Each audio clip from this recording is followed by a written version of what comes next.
I'm Jenn Kammerdiener, founder, CEO, and lead practitioner of ClearPath Learning Group. This is Paths to Performance, where we talk simply about learning and development, navigating change, and the nature of true performance. Walk with us. Guy, Wallace, and I are talking today about project management in the L&D space. Guy, let's talk for just a few minutes about the important element of project management in a learning and development project. At ClearPath, we run many different types of projects, and they vary in size and scope and outcomes. And we work with many different stakeholders. And so one of the areas of skill that we've been able to develop in our own team is really well executed project management for any initiative that we take on. So much so that in a couple of instances, we've actually also been hired to manage implementation type or transformation type work with and for a client that may not even be the learning piece, that we're building for them. So that's been a very interesting outcome of having such a project management focus. Yes, I've always been an advocate of planning in detail. There's a saying that I learned, came out of the quality movement and I heard it when I was at Motorola in 1981, the 5 Ps of planning. Proper planning prevents poor performance.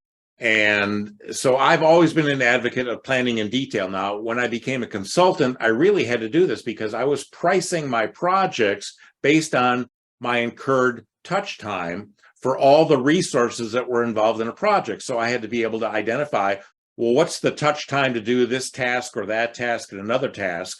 How much cycle time would I need to give people in order to accomplish those tasks? And give them some wiggle room because, other things happen and life intervenes. And then I could hard schedule some of the critical tasks where we had to meet with clients or meet with some of the resources and such. And so we could put that on a calendar and manage the project. So we were always managing our projects to the plan. And the planning was really critical. Now, when I develop people on my own staff, I took them from being developers to designers to being analysts, and then to be project planners and managers. And our rule was, if you planned it, you're going to manage it. So you have to live with the consequences of your good planning or your poor planning and learn from that. And of course, I had to oversee all the project plans because we were committing ourselves contractually to our clients for pricing and scheduling. And our goal was to, never miss a milestone date, never miss an end date on a project. And we tried to differentiate ourselves in the market because we were able to do that because we planned in detail. Now, I've had clients tell me that, okay, we're going to review this with some project steering team, and they don't like detail planning. They're going to want to see at most 1 page on this. So I would do my detail planning. It might be 20 pages. And then I would summarize it on 1 page and take it in and do the review with my clients and the key stakeholders on a project.